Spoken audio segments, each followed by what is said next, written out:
So we're going to look at the hip bridge in this video. So bridging is a huge part of Jiu-Jitsu, especially in terms of defense. And if you want to use Jiu-Jitsu, you're going to spend a lot of time defending. So what we're going to do is break down the movement, and then we're going to look at some of the applications of the hip bridge. So very first thing to note is, what is the hip bridge in Jiu-Jitsu? So we have two variations, one of which would be straight hip bridge here, where I'm trying to lift my hips directly up in the air. At an angle here, it would be straight up. Right? So if you've been to the gym, you work out, or if you've done physical therapy, rehab, this will be very familiar to you. Right? And there's a time and a place for that. But what we're going to look at is the more common hip bridge that you're going to see in Jiu-Jitsu, which is where we're bridging off to an angle here. So instead of going straight up, what I'm going to do here, you'll notice that I turn my head to the side when I'm bridging, and I'm going to bridge mostly off my back leg, but also off my front leg here. I'm going to bridge towards the camera here. Right?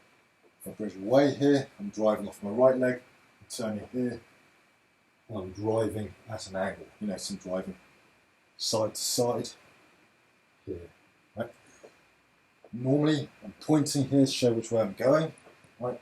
But what I'm looking to do usually is keep my hands in to protect my neck and my chin. Here. Right. You will see variations where people bridge and reach over. Right.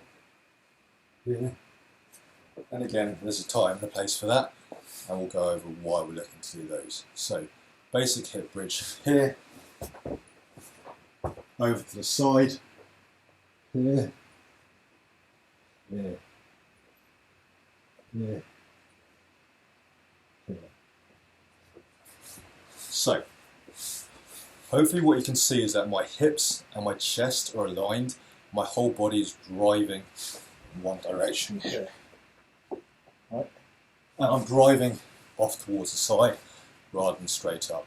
The reason being is that we're dealing with situations where an opponent is on top of us, where they've passed our legs, they're on top, they're in a control position, and what I'm trying to do is make space to move or to lift them off of me. Right? Now,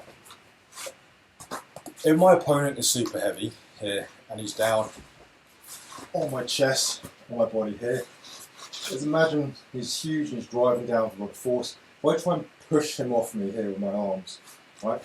This relies on me being strong enough to move him, and also relies on the strength of my arms alone, right? I don't want to be using just my arms because they're one of the weakest parts of my body. If I use my hips here to lift and move, here, right, that's much stronger. I'm using a lot more of my body. But again, if I'm in a situation where they're dropping a lot of weight on me here, and I drive up, I'm still lifting their entire weight, right? Which can be harder. They're bigger, they're stronger if they know how to distribute their weight.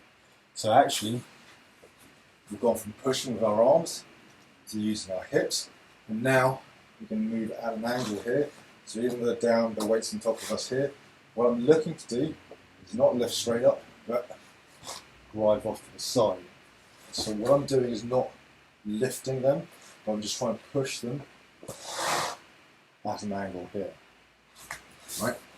So I'm not trying to move my opponent straight up in the air, right, but I'm just trying to push them along. If you think about having a heavy object here, a heavy box, lifting it up is going to be harder than pushing it along the ground.